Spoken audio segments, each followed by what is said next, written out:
Hello, everyone. I'm glad to be here with you, even if it's talking to a screen so that I can actually talk with you. And I'm very much looking forward to actually interacting with you through various ways over the course of the coming days and getting to know you more individually as well. I'm still getting used to this medium. Even if I've facilitated way too many meetings over the last few months, it's still very strange to record a lecture. But here we are. And I really want to thank Greg. I want to thank Celeste. I want to thank the staff and the faculty of the low-res program for creating the architecture for us to learn together. And that's really what I'm most excited about.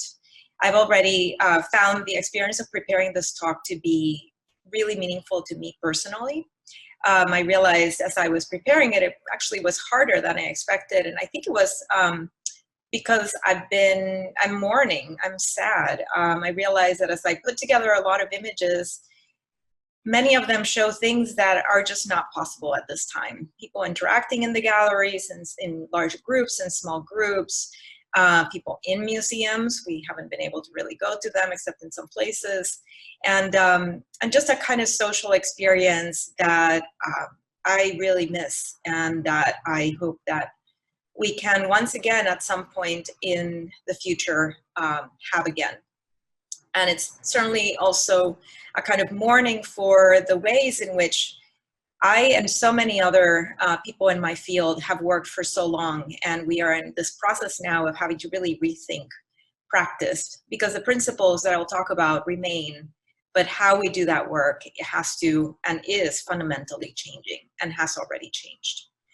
So I'm going to speak with you as a practitioner, as a cultural worker, as a museum educator, as an art educator more specifically, as an artist and as a writer. And I say that because I'm not going to be wearing my Art Institute institutional hat, even if I'm going to show you a lot of pictures from the Art Institute, because I think that's going to be most helpful to you. I realize that many of you are educators, many of you teach in different settings. Those of you who don't teach or who are not educators, at some point you might have a museum exhibition and you may need to interact with somebody like me, and it might be helpful for you to understand where I'm coming from. And also as educators, I think hopefully there will be a lot that we share in terms of ideas or principles, and certainly I welcome conversation about that when we have our meetings. So I'm going to ask you, first of all, to grab something to write with or to draw with, because I'm going to stop at a couple of points and ask you to reflect on your own experience. This is going to be purely for yourself. You're not going to show it to anybody, send it to anybody. So grab anything that is comfortable for you and easy for you. And then the last thing I want to say before we sort of launch into the meat of things is that I'm going to show you a lot of slides, but I'm not going to talk about any of them in great detail. It's really more to help drive the story, and the story, most importantly, needs to resonate with you. What matters is how this is useful to you, so take what is useful and leave what is not, and hopefully more rather than less will be useful. I will begin by offering some big picture concepts to help ground us, then move to talking about a little bit about how I came to do this work and why I do this work, and then present some case studies that hopefully will bring into sort of concrete, into the concrete what I'm talking about, and then finally sort of zoom back and get into the space of principles and leave you with that. So without further ado, I'm going to share my screen.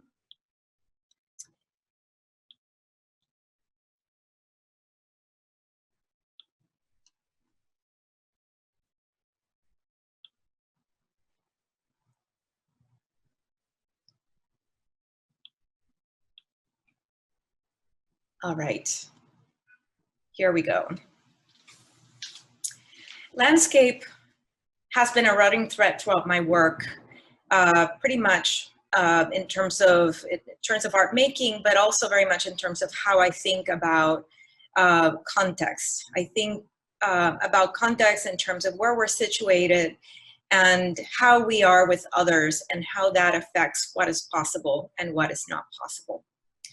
I use this term very loosely in terms of landscape because it's not simply in terms of things such as what you have on the screen, but rather it is about that broader context. So it's really a metaphor. This is the landscape I grew up with. I grew up in Puerto Rico. This is the backyard that I grew up with. And we're looking at it from inside of the home that I grew up in. What you see that is making these patterns in the foreground are these curved bars, the metal bars that were intended to protect the material safety of our home. In Puerto Rico, as I was growing up and continues, crime is a thing. And so bars in homes are pretty common as a way of keeping the home somewhat open and at the same time staying safe. Very problematic. I think the idea that about what is inside and what is outside as a result of those kinds of relationships, those architectural relationships, is something that has very much stayed with me and that I keep returning to. But as you can see, this landscape is one that was very rich and certainly left an imprint for me. We all learn and do our work in context. We do our work and we learn in relation to others. And in fact, neuroscience and biology and psychology and all kinds of fields have demonstrated this. And not only this, but they've demonstrated that as we learn and as we interact with the world, literally our neural passages get rerouted and reshaped in response to external factors taking place, as well as internal factors that may be biological or emotional. And so this phenomenon is called neuroplasticity. And it is crucial to what I'm going to discuss because it assumes that all forms of interactions with the world, including experiences with others and with art in museum spaces, can leave a literal imprint on our bodies and our capacity to function, or in fact not function, in relation to our world. Neuroplasticity and learning in context are also closely linked to access. Access affects and influences our ability to take part in what is offered by our environment and to get what we need from it, whether it's food or information. Access also relates to perceptions of ability and disability. And in fact, about 15% of the world's population lives with some sort of what is known to be a disability, and a number that will in fact double by the year 2050. In fact, most of us require or will require some kind of assistive device to function in the world, be it mobility or low vision device or hearing aids or special techniques for learning or remembering at some point in our lives. And it's actually quite interesting because there's emerging conversation about the impacts of COVID-19, neurologically, biologically, emotionally, on people, and what kinds of disabilities might in fact result long-term from what we are experiencing during this pandemic. In recent years, understanding of disability has started to move from one based on a medical model that treated disability as a health issue to a social model that understands disability as the product of a person's interaction with their environment, their landscape, their context. The organization Shape Arts, an amazing organization based in the UK. It's an arts organization driven to create access and cultural participation. They define this model or present this understanding in this way. They say a person isn't disabled because of their impairment, health condition, or the ways in which they may differ from what is commonly considered the medical norm, but rather it is the physical and attitudinal barriers in society, prejudice, lack of access, adjustments, and systemic exclusion that disable people. If our body reforms over time and as we interact with the world, then what happens if it is consistently denied of access? And if on the contrary, if our whole selves are constantly rewarded and supported by our environment and by others, including experiences to positively connect to our senses and our emotions and our world, then what is the possibility for manifesting our full human potential? So this is where we as educators, this is where art, this is where institutions play a role. Systems of education, pedagogies, forms of art, and institutions, all of these can either increase access or limit it. We can either positively contribute to the development of individuals and constituencies within the system, or we can harm. So I started working on this talk about 3 weeks ago, though it really feels like it was about 3 months ago. That's what's happening with time for me these days.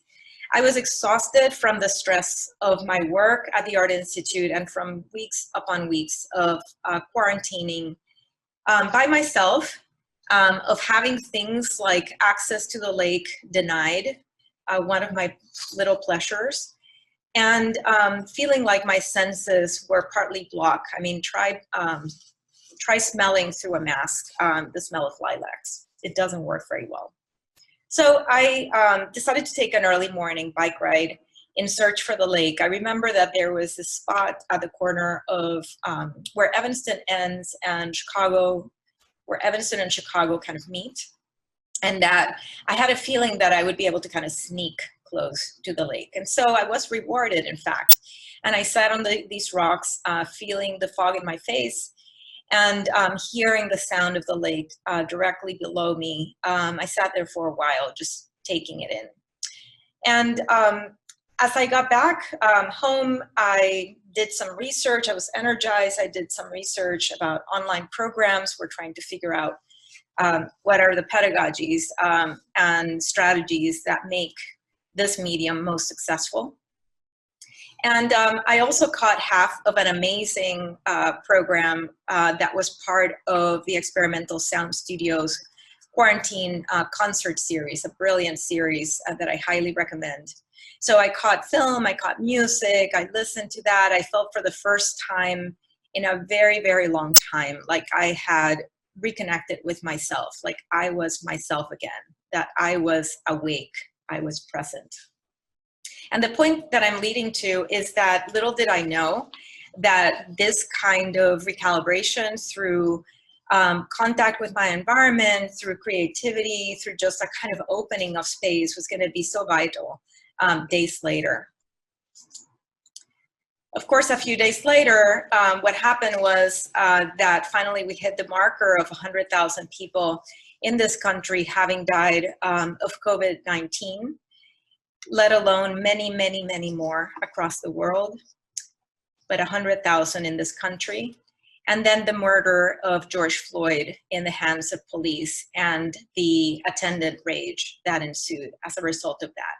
And these two facts, of course, may have appeared at the time totally unrelated, but they were entirely related, as we all know.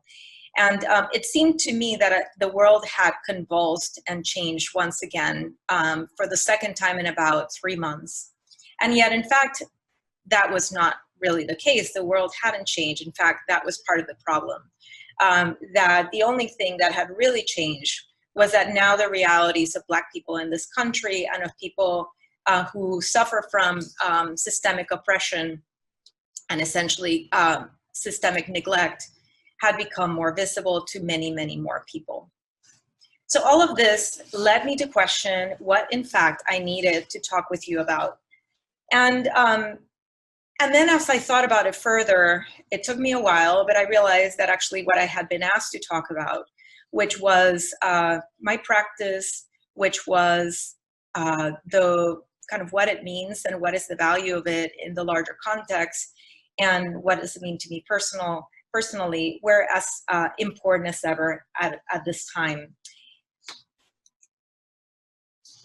I say this because there is a growing trend in the field, one that is alarming, of museums retrenching and in fact cutting the resources of education departments. And of course we're at a time of reduced resources, so that is inevitable, but a disproportionate reduction of resources for education as we move forward. This is not true everywhere, but it is true in many places, not just in this country, but internationally. And in fact, I'm going to read to you part of a statement from SICA, the International Council of Museum Education and Cultural Action, which highlights this trend. And they published this on April 28, 2020. The title is COVID-19 Threatens Severely Museum Education. And it starts, museums say that their main concern is for their audiences. They say it is because it is politically correct. They say it is because it brings public money. But they do not prove it in the way they most often deal with their human resources in the area of education. Too many museum educators around the world suffer from uncertain professional status, freelance employment, seasonal work, short-term contracts, internships, etc. This situation brings several harsh consequences. First, educators are still not fully enough participants of the general museum policy. Second, when the external situation becomes difficult, they are often fired or dismissed more easily than any other types of staff.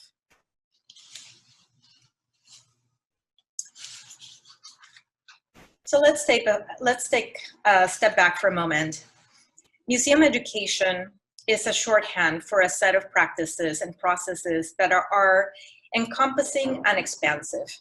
Nearly 4 years ago at the Art Institute, we in fact decided to change the name of my department from Museum Education to Learning and Public Engagement. Museum education, I found soon after I started in my role as director of then Museum Education, actually not director, I was women's board chair of Museum Education at the Art Institute, was that when I said museum education, people would be like, oh, so you work with kids, or oh, you work with schools. And absolutely, we work with kids. That is a crucial part of what we do, and our school programs are so important. And we go to classrooms, and we work with teachers, but we also do many more things. We design learning environments for a variety of audiences. We create resources for educators so that they actually build their capacity to integrate art, not just when they come on a field trip with their students, but really every day of the year in every which way they can. We create interpretive resources for visitors in the galleries to learn more deeply about what's behind the creation of a work of art. We create experiences to really foster the independence of visitors as they explore the galleries and seek to get more from those experiences. And that is through processes of what we call interpretation. We also mentor young people. This is our teen council. And these are 2 teen members of our programs engaging with each other in our galleries. We offer also mentorship for young artists, high school students that are really finding their way and finding their voice as creative practitioners and as creative leaders in this world. And we do some larger programs, such as one that I'll talk about later. We mentor fellows. This is a former fellow, Sarah Molina, with one of our curators. And she was investigating and doing research on the intersection of art and science, and how that can manifest more publicly throughout all we do in the museum. We do large-scale events such as multi-generational festivals, art-making programs for families, and all kinds of communal experiences. Programs for very little ones to really begin to build their agency and their own sense of selves within these spaces. And things like a digital tool that empowers families to explore art in the galleries together in ways that directly connect them with works of art that are on view. We also do a wide range of programs for adults, from the more traditional gallery talks to art-making workshops in the galleries. This is a drop-in drawing session, to large auditorium programs with renowned speakers, to conversations in study rooms with curators as well as in other spaces, to invitations and collaborations with important poets or artists through our Artist Connect program. And performances of very large scale. This one, Kamasi Washington, this one, Madison McFerrin, And this one, Laurie Anderson, were part of an incredible program that one of my colleagues, Michael Green, and so many others at the museum organized in partnership with Pitchfork last year. And that lasted over the course of a whole weekend. So ultimately, museum education encompasses a wide range of activities and community engagement practices that result in both individual and collective learning processes. And these awaken the senses. They take place in ways that connect us with each other, with ourselves, and with art, and that take place in situated relationships with the museum itself, its multiple contexts, and of course, with the heart of what we advocate for, which is art. These processes can increase empowerment and agency, and ultimately freedom. And I will return to this again and again. Empowerment, agency, and freedom are really critical, concepts and critical factors in why I do what I do and what I believe is ultimately the role of museum education. We museum educators, programmers, interpreters work at the intersection between works of art, the artists who made these works of art, the people who view the works of art, no matter their age or background, and the museum itself. I think it's really important to understand that the museum itself is an actor. It is made of people, it has its histories, it has its legacies. And it is a civic, social, economic, historic, political, and cultural entity with interests and also with a point of view. So those of us in the field use the resources and the unique space of the museum, as well as its histories, to design frames for experiences. And by frames, I mean programs, interpretive strategies, learning spaces, events, the things that I just showed you, that facilitate and even accelerate processes of inquiry and both sensory and embodied engagement with works of art, with the museum itself, and again, with others. These processes can unfold within the museum, but also they might happen elsewhere. They can be individual, such as this child looking at this work of art, or they might be communal. And in fact, knowledge informs these experiences, but it does not control its outcomes. There is no person in any museum educator, curator, or anybody else who simply should impart knowledge. Our job, I think, is bigger, which is, again, this notion of agency, empowerment, curiosity, inquiry. Our job is to help you tap your own capacities for all of those things and to build your confidence in sense-making.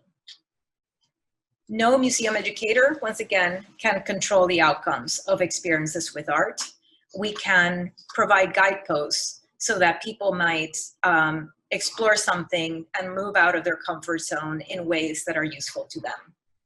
So again, my job is for me to find a way in which you can connect in your own terms with the works of art on view and with the museum itself to make the museum useful for your own life. Another really important role for the work of museum educators, and in fact, I would argue it's an important role for the work of anyone working in a museum, is to create spaces for belonging. And we do this first by making an invitation, and then by ensuring open access, and then by creating a situation where people can see themselves and feel connected. I have now worked at many museums, including two of the largest museums in this country.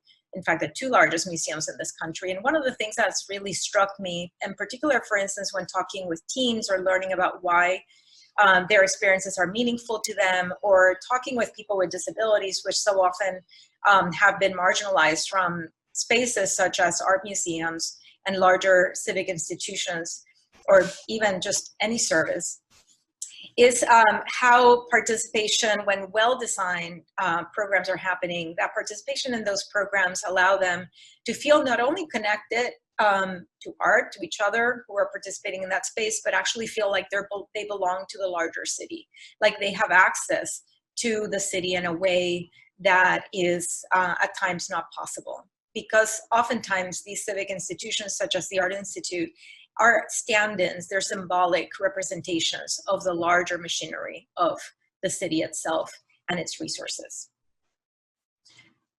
So I'm going to stop here for a moment and give you a breather before we go on.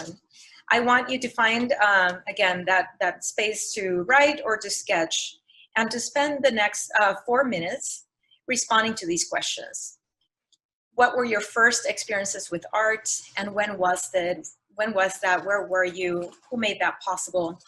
What were your first memories of an art museum? And again, what were the situation? What were the conditions that made that possible? And most of all, I'm interested in what did you feel, and what do you think you felt that as you think about your first experiences in a museum? So I'm going to go dark for about 4 minutes, give you time to write, and then come back.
All right.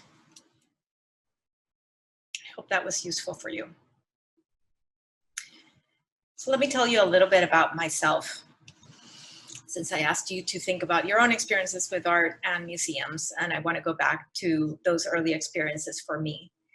My first experiences with art were very, very early.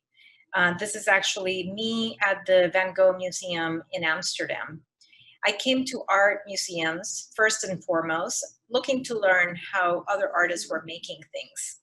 And I have to say that I loved drawing and making things and inventing worlds since I can remember, since much even younger than in this picture. I'm about 7 at this time. I could not even write my name when my mother signed me up for an art class. The teacher's name was Mrs. Levy. That was how I knew her. She held these art classes in her living room and in her home, and kids like me would go there every Saturday and learn to paint and draw. And she never made us paint or draw anything in particular. It was always whatever we wanted. And I just loved those classes. For me, those classes were just ultimate freedom. And this is a drawing from maybe I was about 4 or 3 around that time. So the other thing that was really important to me growing up was that my mother and my father appreciated many forms of beauty, and they also valued education. And so we were lucky that in my home we had a couple of different encyclopedias when encyclopedias were still a thing. And one of them, which I now have in my own home, was an encyclopedia for children in Spanish, my first language, called El Mundo de los Niños, or The Children's World. And this encyclopedia had a tome, my favorite, or one of my favorites, that was solely dedicated to art from all kinds of parts of the world. And I'm showing you a page from the tome, of the art history tome. And this is a page of an artwork that is actually now on view at the museum. And I have to say, the writing in this tome is still, it just still astounds me at how good it is. So there was no lack in spite of the geographic insularity. We traveled. The first slide that I showed you again was from a trip that we took to Amsterdam and to Europe when I was very young, because my uncle was studying law at La Sorbonne, and we had the opportunity to go. Quite a privilege. So I had a lot of opportunities. I grew up in an educated, upper middle class, white, Puerto Rican white family that had a lot of access and a lot of opportunities. Nonetheless, I grew up in a colonial system where you were trained to accept what is given to you. And so I say that because sometimes over the course of my career, I have had to learn to push rather than just to accept things as they are. In spite of all of that, I never really imagined, in spite of all my background, I never really imagined working in an art museum. I trained as an artist. I thought I would do something with art making, and in fact got a BFA and an MFA over the course of my studies. And then things happened. I'm going to show you just a few artworks that I've been making more recently, just to give you a taste of the kinds of things that now I'm thinking about in terms of art. These are all works that I have created during the pandemic. They're tiny little embroideries, about 2¼ inches by 2¼ inches. So this is one from day 42, completed on day 42. This was completed on day 48. This was completed on day 65. This was completed on day 73. So that's my background. And in spite of all of that, and in spite of not imagining that I would work in art museums, and still retaining that as not exactly a goal, just a great opportunity, I have managed to work in museums for now 22 years, and many different kinds. So you might ask, why do I work in museums? So the first thing is that museums have served me as powerful platforms to do what I love to do, which is to connect a wide range of people with art in ways that feel to me relevant, because I believe that art is central to our lives.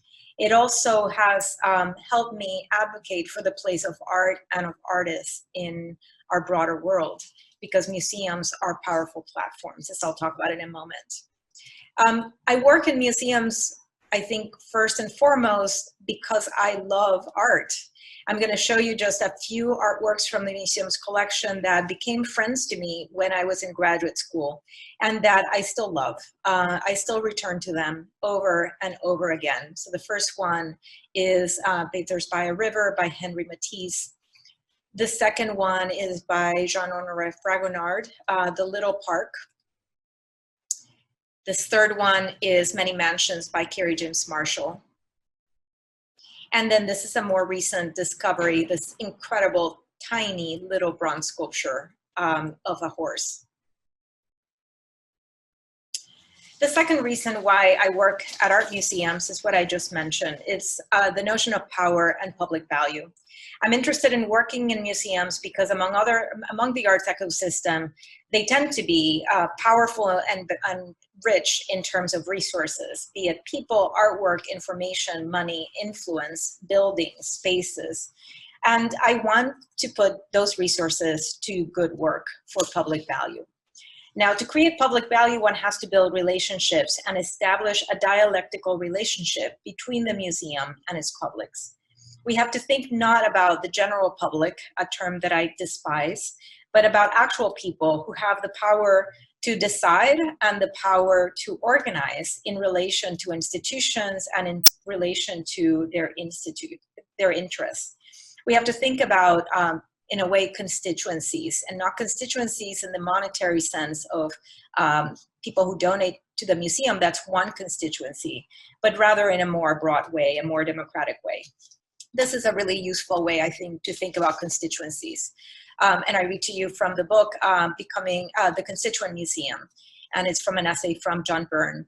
Constituencies are fluid, mutable protean. They grow, change, adapt, hybridize, and reform according to circumstance and need. Constituencies are, by their very nature, dialectical. Another reason why I work in art museums is because I believe in broadening notions of art and artists. I think that museums have tremendous influence over the stories that we then come to consider art history. Who is visible and who is not, whose aesthetic counts. I'm interested in expanding notions about what those things are, and also about who can actually work in these spaces. I'm interested in interrogating the canon and even blasting it, showing that art history is a web of rivers and streams that at times coalesce into lakes and oceans. For me, research leads to access. Without the constant new production of knowledge, we lack nuances and new points of entry, new ways of seeing and new ways of world making. I work in museums because they are one of the few remaining shared social spaces that we have. Even for those of us who love going to museums on our own, we are actually in the minority, and we do so in the company of strangers. Over 70% of visitors that go to museums actually show up in museums with other people, as a family, as a group, or as with friends. And finally, I work in museums because museums offer a community of makers across time. I can't think of other places that offer as much potential for connecting in community across cultural knowledge and across history. In a way, I think about the artwork in museums as representing a community of makers that dates to the earliest times. And for those of us who consider ourselves creative makers, creative practitioners, where else can we be reminded that we are not the first ones and that we are not alone? So I'm interested in activating all those levers in order to make the most of what museums offer. And for all these reasons, this work has landed me squarely in museum education. So I'm going to switch gears and offer you a few case studies from among many I could share with you to highlight how questions of power, agency, community, learning, access, creativity function in relation to museum learning. And the first one I will say is the longest one, in part because it is a complex case study, but also because it was truly foundational for me as a museum educator. It was amazing, and also it was an amazing experience, and it was also a really problematic experience from which I learned a lot. So this first one concerns a project that took place at the Smart Museum of Art at the University of Chicago and culminated in an exhibition called Dawood Bey, the Chicago Project. This was the resulting exhibition. So it's 2002-2003, and I'm the director of education at the Smart Museum at this time at the University of Chicago. And 3 years before, the photographer Dawood Bey, who was then a member of the museum's education committee, approached me with the idea of doing a pilot of artist residencies. This is a quote from him. A pilot project of artist residencies in which artists would develop with the museum community-based projects. End of quote. The result was a year-long residency that included after-school sessions with 12 teenagers from 3 distinctly different Southside high schools in Chicago, including the University of Chicago Laboratory Schools, Kenwood Academy, and South Shore High School, as well as 2 related exhibitions. This is the largest one, and public programs, as well as a catalog. The project became one of a series of projects that Dawood Bey carried out at various institutions and various communities. And in fact, one of the readings that I recommended for you described this series of projects. Bey specifically wanted to, and again, I quote him, reach across the lines of presumed differences among participants and, quote, interrogate the institutional space of the museum, end of quote. So the curator at the time at the Smart Museum, Stephanie Smith, now a dear friend, and I led the project in collaboration with Bey, and we co-taught the after-school sessions with the high school students, steered the exhibition, the catalog, the website, the related programs. Radio producers Elizabeth Meister and Dan Collison in turn worked with Daoud Bey on the artistic substance itself of the exhibition. Together with the students, we were examining portraiture, identity, representation, and by extension, interpretation and power within museum spaces. For the first 6 weeks, the high school students met weekly with us and with guest facilitators to consider how our backgrounds shape our sense of self, what versions of ourselves we present to others and the world, and how representations of identity circulate in popular culture and in art, and in our own self-identity in terms of influences, and how that influences how we look at photographic images. Each student started creating virtual books that contained written and photo representations of themselves, along with personal responses to the photographic works in the art museums, in the Smart Museums collection. During the last 6 weeks of the residency, students worked individually first and then collaboratively to curate an exhibition of portraits from the Smart's holdings, as well as from a private collection that was made available to us for the project. And you see them here actually in the planning stages for that. They made decisions about display and interpretation, and then 3 students, and then they installed the actual final artworks in the galleries. I mean, they decided on the display and helped with the installation. And 3 students from Kenwood Academy High School worked with me for an additional month to write interpretive materials and to learn to give public tours for the portion of the exhibition that they had curated, as well as for the larger exhibition of Daoud Bey's work with Elizabeth Meister and Dan Collison. Along the way, Bey photographed, so this is the student exhibition called Group Portrait. Along the way, Bey photographed the students in their school, and Meister and Collison interviewed the students, editing down 30-minute conversations with each of them to 2-minute segments. And these Bey's photographs and the audio portraits found their way to the core of the show. But when Bey presented the prints of his portraits and the short edited sound portraits, many of the students were vocal that they had not been accurately represented. They vigorously asked that we include in the exhibition gallery, this one that you see here, pictures of themselves, of their own choosing, and statements that would appear next to the artwork by the professional artist. There had been another problem along the way: the unacknowledged and unaccounted role that social position, race, and power play in these kinds of spaces. I mentioned at the start that there were 3 different schools, each of them representing very different racial and class mixes, as well as slight differences in geography. One, the lab school, was dominantly white, associated with the University of Chicago, and in fact, many of students are related to faculty or staff at the university. We had a high-performing, primarily African-American high school located in Hyde Park, and then we had a lower-performing African-American high school located in South Shore, and those students were brought together. And what struck me was that while in every classroom there are quiet types, more talkative types, and everything in between, that the patterns of participation very much mirrored the schools and the racial stereotypes that were associated with them. And so, in essence, we had created a culture of power through our selection process of the students and the choice of pedagogy that we used. And these differences got magnified within the rarefied space of the art museum. In her book, Other People's Children, Lisa Delpit outlines 5 aspects of this culture of power in educational settings.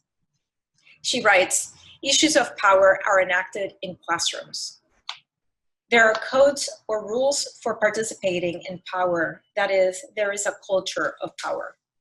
The rules of the culture of power are a reflection of the rules of the culture of those who have power. If you are not already a participant of the culture of power, being told explicitly the rules of that culture makes acquiring power easier. Those with power are frequently least aware of, or at least willing to acknowledge, its existence. And those with less power are aware of its existence. Second case study.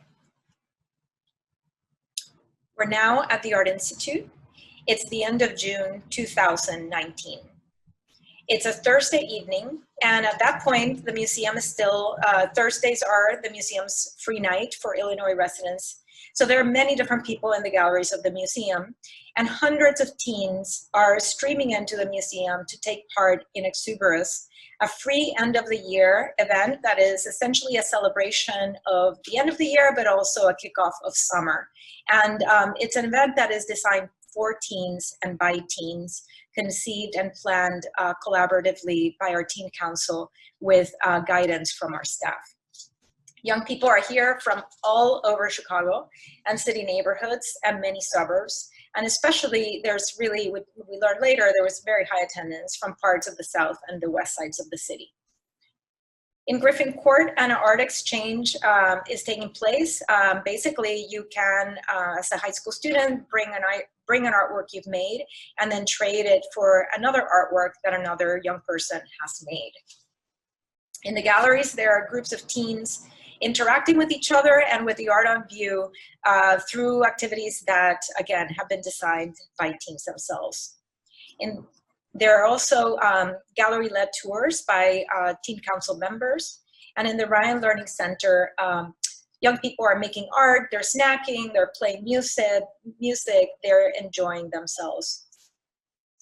Soon before 8 p.m., about 700 teens, all teens that were in the building, moved to Rubloff Auditorium, and they are there for the open mic as the museum is closing its doors to the rest of the public. The open mic is hosted by the high school students, by the teen council members themselves. And the people in the audience, all of the teens, literally 700 of them, you would think that the performers were their biggest stars, their biggest pop stars. They don't know everybody who's performing, but they are there for them. And the performers respond in kind. They give it their all. So this open mic unfolds, and then the event culminates with a big dance party in Griffin Court. Third case study. I'm going to talk briefly about the museum's teacher advisory panel, a group, basically a kind of platform for teachers to come together and share with each other creative ideas for teaching with works of art. It's also a Thursday night at the museum. There are about 25 teachers and museum staff that are gathered in the Learning Center, and they're mingling and talking and exchanging ideas and catching up with each other for some initial conversation. This is absolutely a community. There's buzz in the room, and they're excited to be there and to be outside of their school environments. Over the last month, each teacher has received a mystery object from the museum with the assignment to find a way to incorporate it into their teaching the next day. They simply get the artwork, the title, the year, the medium, and no background information. And they have to just get creative and figure out how they're going to use it. So on this night, teachers divide up in small groups and led by staff and fellows and fellow community members, they share what they did in the classroom and talk about pedagogy, creativity, and engagement. The last case study that I'm going to talk about is not a program for the public, but actually a learning process within the museum, and one that I have been a part of, but by no means the sole player or actor or even leader.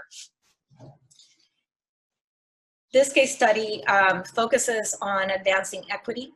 And I should say that in 2016, soon after he became director of the Art Institute, James Rondeau, our director and president, made equity and inclusion top institutional priorities.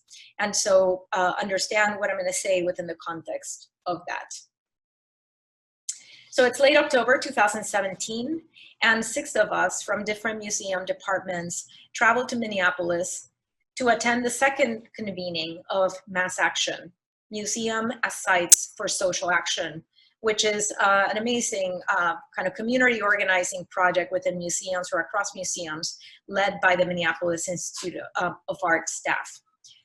We, the Art Institute participants, work as a group as well as individually and with other museum practitioners and scholars from across the country over the course of a couple of days, led by a truly amazing group of facilitators. And one of the people in our group, Nikhil Trivedi, in fact, is one of the mass action organizers and a contributor to the toolkit that gets released during the second convening, and that will play a key role in this, in what I'll say next. On the very last day, the facilitators asked us to gather in our museum teams and to figure out one bold action, one bolder action, and one boldest action we can take to advance equity and inclusion and transform our institutions over the course of the next year. And the actions have to be within our power to enact. They can't be something that somebody else is going to do. So we decide that our bold action is going to be to begin transforming the museum by creating an optional learning space, a reading group open to anyone on staff to work together through that toolkit. And we figured we could get through the whole book in a year if we did sessions once a month. So I, who had the most institutional power, I was a department head, I got approval from James to launch this. And 3 days after we returned from Minneapolis at an all-staff, he announced that we were making this invitation to anybody who wanted to participate to join our first reading discussion about a month or two later. I can't remember exactly. In the meantime, in advance of that initial discussion and then continuing over the course really of the next year and a half, because the work extended, we shaped, those of us who were the organizers, shaped the pedagogy for the sessions, decided on agreements, decided on a co-facilitated model for these sessions, decided that we would have 2 a month at different times so more people could participate. We decided on a format for all of the sessions, and we decided also that the text itself would be a springboard rather than the sole focus, that the conversations needed to be larger and we couldn't expect everybody to read. So the first time that we gathered, around 90 people from across the museum showed up to the first session, and then about 40 people showed up a few weeks later for the second session of that month. And we were frankly astounded. And while the numbers dwindled over the course of time, what was really amazing about that beginning was that we began to surface a community which has remained really important to the museum and to our efforts currently and hopefully into the future. Eventually, the Mass Action Group and the museum's also ad hoc accessibility group evolved into an institutionally sanctioned participatory structure for advancing racial equity and inclusion at the museum. And this larger, more formal structure is still in the early stages. It was designed by a smaller group of staff, about 20 staff from different departments, who were appointed by the museum to, in fact, kind of take the work to the next level in terms of institutionalizing these learning communities and advancing the work. So what lies at the root of these all of these case studies, these 4 case studies, is agency and the ways in which people and resources can be mobilized.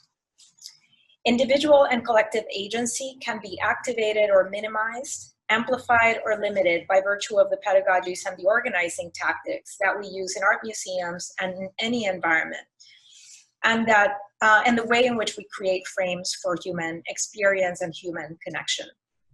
The Merriam-Webster dictionary defines agency as the capacity, condition, or state of acting or exerting power. And certainly we know negative forms of power, but I would argue that power is also essential to freedom. So I'm going to briefly ask you to, again, write, and you can also just simply think about this. So think of a time when, during some kind of learning experience that you had, it could be at home on your own, it could be in school, it could be after school, it could be in your studio, it could be in a conversation with a friend. When in that moment, you felt yourself come into awareness, into insight, into connection. Think about where you were, think about who else was there, and think about what the moment allowed. And then finally, think about what your relationship to freedom was at that moment.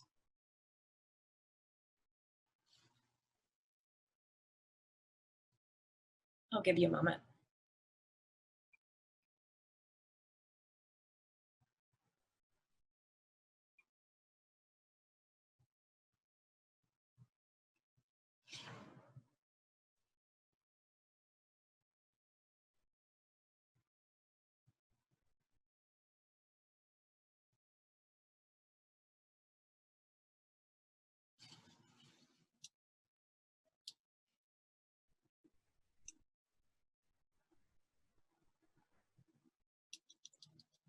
All right.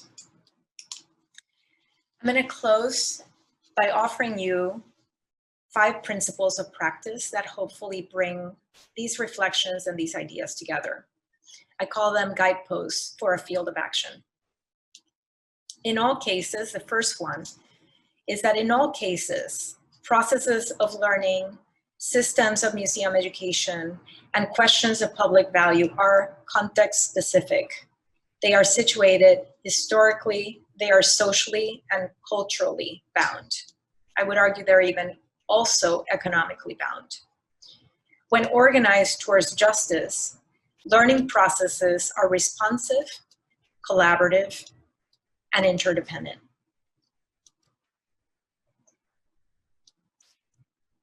Principle 2. Tactics of attention are more necessary than ever. At the beginning of my talk, I mentioned riding my bike to the lake to reattune. And I would say that attention is elusive. It has to be chased, it has to be cared for. And sustaining a practice is a long-term game, whether you're an artist or whether you're an educator or whether you're doing whatever it is that you're doing or any combination of those things. And over the last 10 years, while working at very large institutions, these museums where literally I will have every day of the week, 7, 8 meetings in a day, each one about a different topic with different sets of people, I have come to realize that I really have to hone my attention. And some would call it self-care. But I think I like to think of attention because it's attention not only to myself, but also it's attention to others. Third guidepost. In order for learning to happen, for anything to be absorbed and felt, not just known, it has to be experienced. We learn with our minds, we learn with our emotions, we learn with our bodies. Thoughts have emotional impact, and emotions can lead us to new understandings. And sometimes, in fact, our bodies know what our minds don't yet know. 4, community is not elsewhere. Community starts at home. It is not them.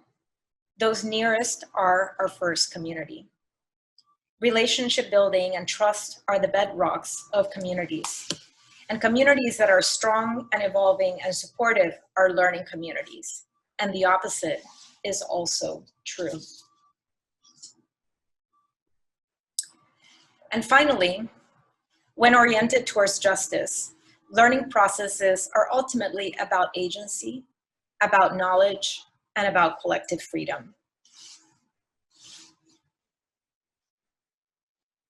I'm going to end by reading to you this incredible booklet by Ultra Red called Protocol for the Sounds of Freedom. It was published for Arica's A Survey is a Process of Listening program that was part of the 2012 Whitney Biennial. And you can find more information here as listed on the slide. They say that freedom is a constant struggle. They say that freedom is a constant struggle. They say that freedom is a constant struggle. Oh Lord, I've struggled so long. I must be free, I must be free. Sam Block, member of Mississippi's SNCC, from Freedom is a Constant Struggle, 1962-64. What is the sound of freedom? Every sound is a structure formed of many sounds. Every sound is an archive of echoes from spaces, encounters, voices, demands, desires, and the vibrations between them. Echoing inside the word freedom are scenes of learning, listening, organizing, resisting. How we listen to these echoes affects how we act. How we act affects how power is organized and shared. For some, freedom has the function of property one can monopolize or upon which one can speculate. For others, freedom is a question. Quote, what is so astonishing about the impoverished condition of the contemporary discourse in the US as well as elsewhere is the lack of any serious debate as to which of several divergent concepts of freedom might be appropriate to our times. If it is indeed the case that the US public can be persuaded to support almost anything in the name of freedom, then surely the meaning of this word should be subjected to the deepest scrutiny. That's David Harvey from A Brief History of Neoliberalism, 2015. To our ears, Harvey's analysis sounds like an invitation to embark upon an investigation. We begin with 3 questions.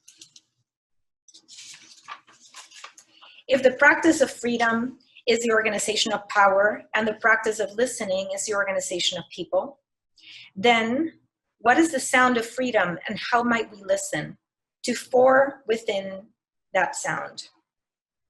If freedom is a question that provokes crisis, then what vibrations might we generate by asking that question here in the ruins of crisis?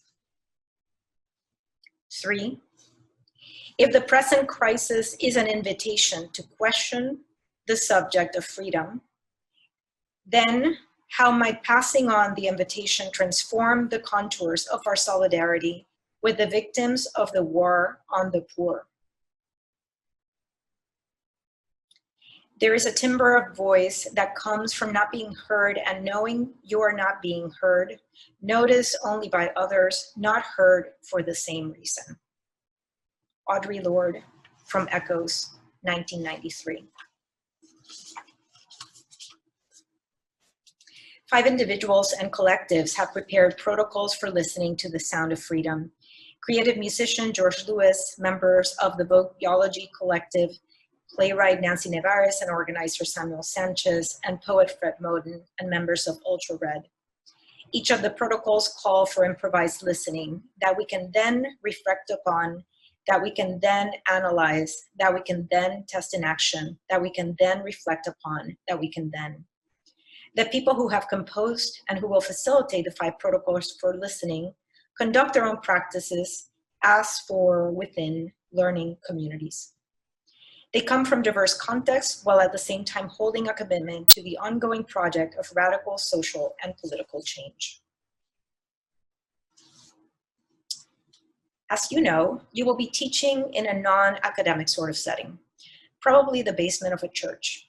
Your students will be involved in voter registration activity after school. They may not come to the school regularly. You will have few materials apart from those you and your fellow teachers have brought. In such setting, our curriculum must necessarily be flexible. We cannot provide lessons. All we can provide you some models. All we can do is give you some models and suggestions, which you can fall back on when you wish. You, your colleagues, and your students are urged to shape your own curriculum in the light of the teacher's skills, the student's interests, and the resources of the particular community in which your school is located. Mississippi Freedom School Curriculum from A Note to the Teacher, 1964. Thank you.